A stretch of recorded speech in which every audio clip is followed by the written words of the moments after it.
So my name is Orion. I'm a 30-plus year veteran of law enforcement, 8.5 years in the Army as a military policeman, and the rest of it's been on the civilian side. I just finished up a 10-year stint at a federal task force, narcotics investigations. I have a wife. We're getting ready to celebrate our 20th anniversary this year. 4 kids, 3 older boys, and 1 teenage daughter that's still at the house. So I was talking to my therapist about some of the options available because I just didn't feel like I was getting to where I needed to be. You know what I mean? My hypervigilance still is, is pretty high.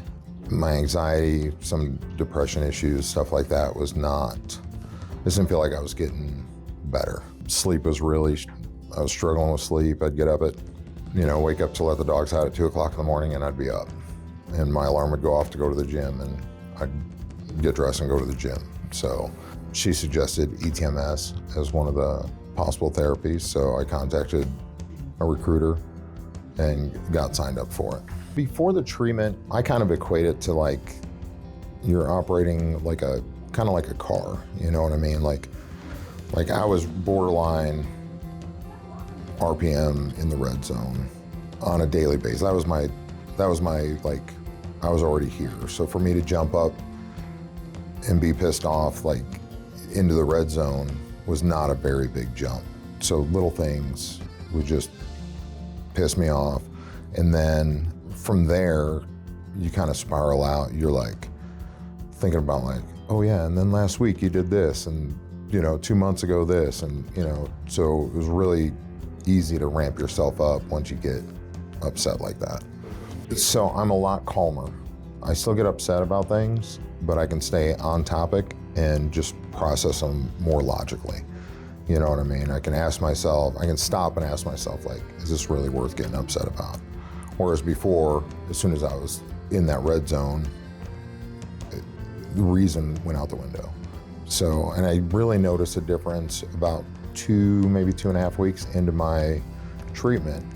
My daughter comes out from down the hallway. We're in the kitchen, and she's wearing one of my hunting jackets that she had cut off. She cut the zippers out and cut it off like it was one of those short jackets. And I looked at her and I go, is that my hunting jacket? And she's, yeah. I said, did you get out of my closet? Yeah. And I just sat down at the counter and I was like, why would you do that? Would you be upset if I went into your room and took one of your volleyball, because she's a competitive volleyball player and really awesome at it. But would you be upset if I went and took one of your volleyball hoodies and cut it up and just wore it around the house and it was no big deal? So, and my wife was like, holy crap, that was before I'd have been like, what the F are you doing? You know what I mean?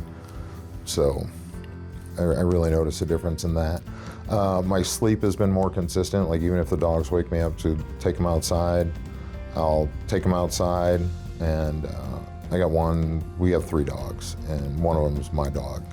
And she'll want to cuddle on the couch and stuff, but I'll lay right down on the couch, cuddle with her and fall back to sleep, or just take her back in the room.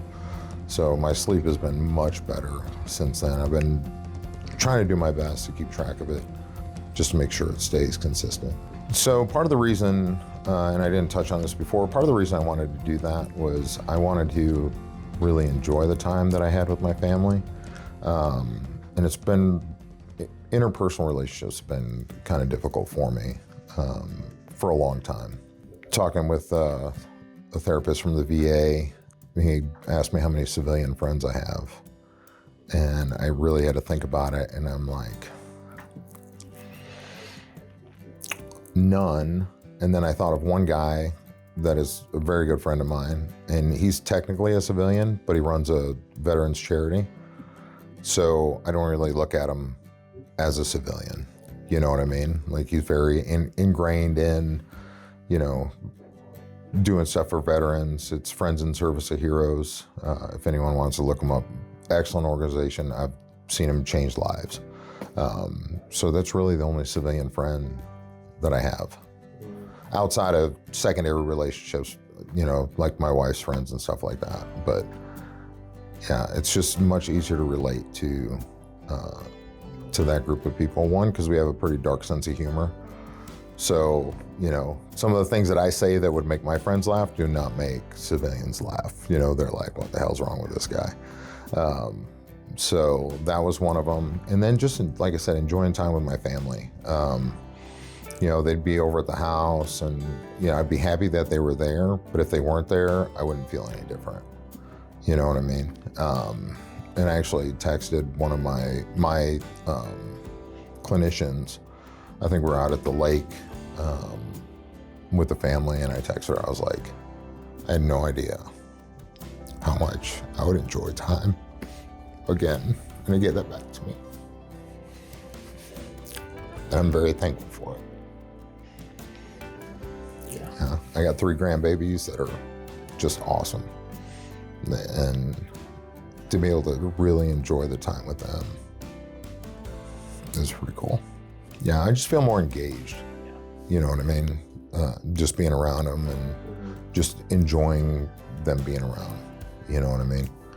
And I actually miss them now more, you know what I mean? Like, I love my kids and I love my family, you know what I mean? But at the same time, there'd be, weeks or even months where I wouldn't see them or really talk to them, and it never crossed my mind. You know what I mean? Like, I would think about them, but I wouldn't really miss them. And now, you know what I mean? I really look forward to the times that we're all together. So from doing this job for so long, and really, you're really good at compartmentalizing stuff and putting all that, you just put it, oh, that was kind of shitty, and I just put it in a box and set it on a shelf. That shelf gets heavy. And when you continue to see that stuff, because you've shut those receptors off in your brain, you know what I mean? Like, in order for me to do my job, like, I can't go in and be like, oh my God, this is terrible.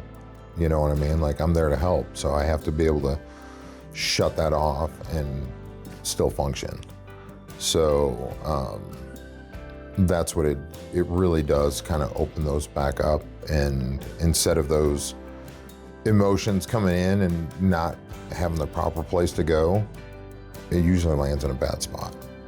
That's what I would say, you know what I mean? Like, it really kind of lets you process things better. While I was going through treatment, there was a couple days where I was just kind of like hazy. I'd sit down on my computer to work and I was just like, I can't do this, you know what I mean? So I would just, luckily I had a job where I could go out and conduct surveillance, so I would just go and do that. Something that didn't really require a whole lot of concentration. I just had to observe what was going on, and if something happened, then I could engage. But if, for the most part, I was just kind of zoned out. But since then, like, I can sit down and knock things out much clearer. And like I said, the anger, the being quick to anger and stuff like that, even though things still upset me, I'm able to process it way, way better. And it really helped my sleep a ton.